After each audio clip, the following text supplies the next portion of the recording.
Where you start seeing radicalization, it's where expectations, I forget, when I did the Navarra podcast, Ash said this thing and I should remember it. But it's like, there's a graph where it's like expectations meeting reality or something like that, where a person's expectations of what they deserve in life doesn't meet where you expect it to. That's where you get radicalization take place. Because if you expect a certain living standard and you don't get it, this is why, like, I would say I can tell just on an anecdotal level that a lot of people like me are getting more and more, like, really turned off of capitalism because we've been lied to. Like, me and my generation have been lied to. The amount of highly educated, high skilled and like professional people I know who don't own a house, who are often running out of money, who rent, who can't afford all their bills, or at least it's just tight and uncomfortable. The amount of us that exist now who earn decent money, but still life is too expensive. The amount of us that are like, yeah, the game is fucked. Like, we did what they told us to do, right? No one can argue to me or my friends to pull ourselves up by the bootstraps. You go and fucking make a YouTube channel. You go and become a director in a big marketing firm. You go and become a freelance illustrator, like one of the best in the industry. And you do that, and then you live off the wage you get, which is good money in this country, and you're still not living like how your parents were, and your parents were like carpet fitters or worked in a school or something. We're still not living how our parents did, bruv. That's why my generation are a dangerous generation, because you fucked with us. We were fucked with. Like, we were told to work hard, to invest our, like, you know, save our money and build up our skills, go and earn stuff. And we did that. A lot of us did that, and we didn't get what we were told we'd get. We didn't even get the bare minimum. We didn't get, I am so lucky that I've got an apartment. Like, I bought a mortgage, thanks to you guys. But it's a small apartment and it's not luxurious. It's like nice, I like it, but it's not luxurious. For what I've achieved and the amount I've worked, I should get more for that. And that's where you are going to lose. Like, this middle class is now this younger middle class is becoming dangerous politically, because we were not given a fair fucking deal. We work longer, harder hours. All of us are busy all of the time. All of us are stressed. None of us have enough free time to hang out with each other. And we did everything you told us to. We all went. I didn't get an education because I'm a fucking, hustler. But all my mates went and got educations, got good jobs, and we didn't get what we were given, or we were told we'd get. We didn't get half of it. Yeah, that's why our generation is dangerous. Like, we really...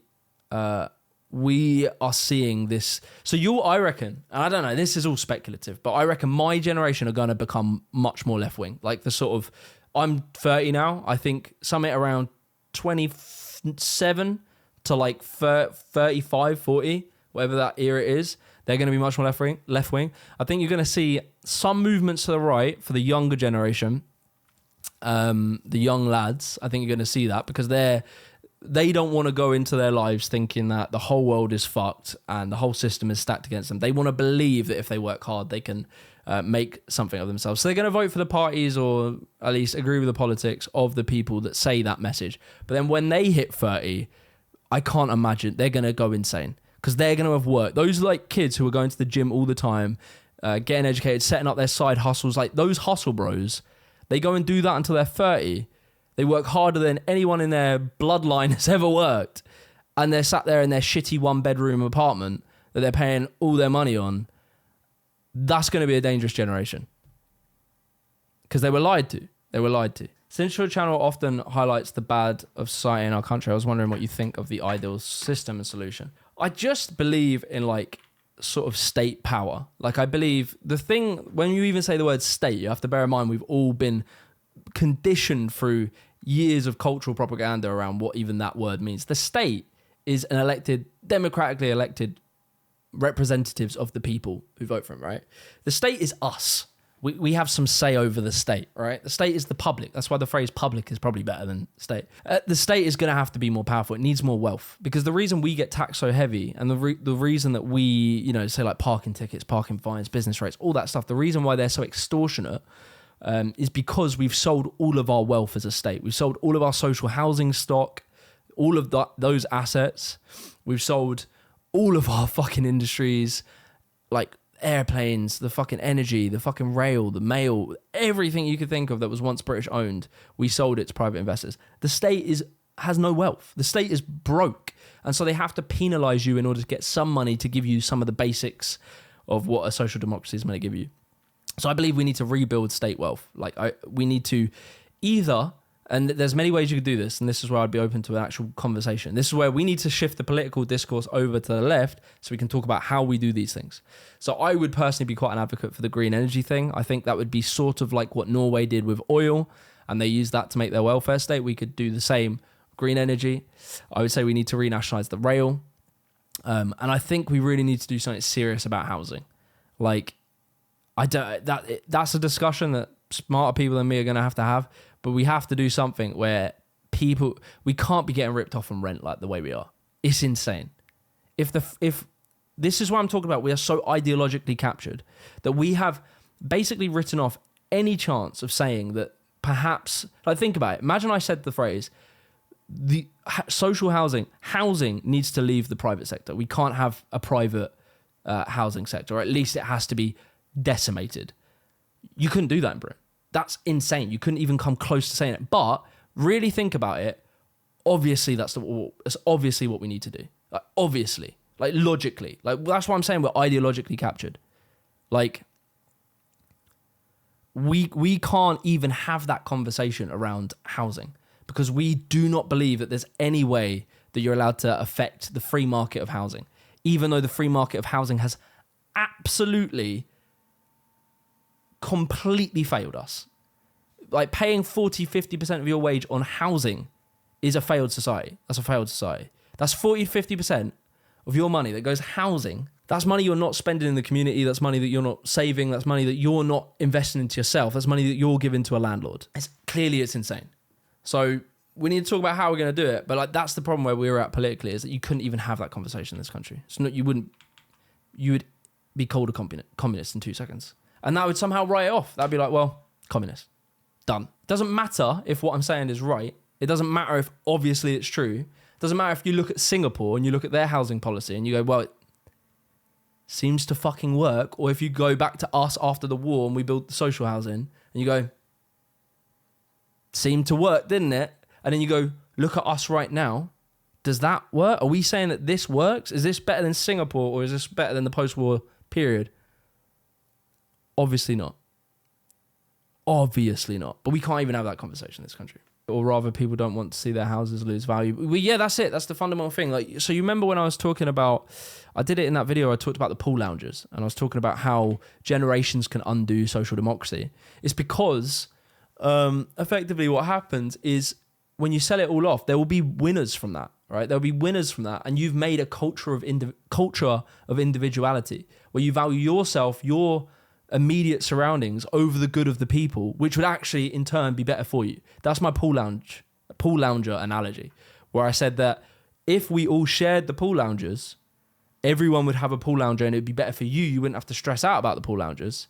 But because one person decides that they're going to hog all the pool loungers, that's when everyone starts panicking and starts acting in an individualistic way. So this is the problem with our housing, is that, we've created a class of people that benefit from the current system. And the irony is, right, so all the older generation who we all look at and we're like, man, those lot, they don't even give a shit about us. They don't care that by them sitting on these wealthy, an old lady living in a massive mansion is insane. It's clearly insane. But she's probably, if you really think about it, if you have a little bit of empathy for her, she's thinking from her individualistic manner, because the state is not going to offer you anything because we've decimated the state. She's thinking, well, I need to retire and I probably am going to have to pay for my own, end of life care. And I would like to leave something for my kids because I can see that they're going to struggle. So I need to give them something. But end of life care, because of this process of everything becoming more expensive because of things like this, means that probably she'll do an equity release scheme. She'll release some of the money from her property and she'll spend most of her money on herself before she dies, because it costs a lot to look after yourself before you die. And then maybe you hand a little bit down to your kids. But it ain't going to be enough for them because the fundamental structure's fucked, right? So this is where people start acting in their individual interest, which is actually worse for everyone. But because that is the system that we've been given, that's where we're stuck. It's really hard to get out of that. But that's where we need to like fucking wake people up to like a better alternative. We have to say, look, this is fucked. Thoughts on authoritarianism compared to anarchy? I'm definitely against anarchy. Like, anarchy creates the grounds for authoritarianism. Like, if you don't have rules to stop, I'm a big believer in rules. I just believe rules work. You have to all agree to something, and you have to all play on the same level playing field, and then you can get good outcomes. If you don't have rules, because what you're saying, it's a very liberal attitude. It's this belief in individual decisions and believing that you can uphold society by nothing other than fucking goodwill and good vibes.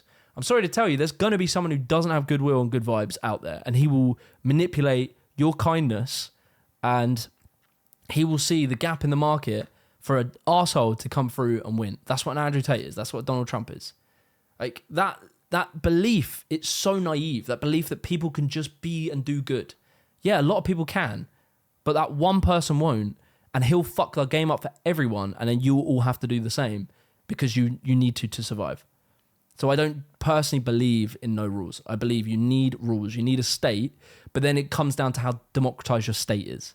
And your state, effectively, to have a good democracy, it's like balances of power. So if you have a society where only the wealthy people have all the money and everyone else doesn't, then they have all of the power. So if the government makes a decision that they don't like, they can do something about it, right? They can close their shops, they can leave, they can, because they control everything, right? If that wealth is evenly or more evenly distributed between the classes, then each layer of society has a power stake in society. So if you fuck with the working class and they're all unionized, which, by the way, if you can, go and unionize.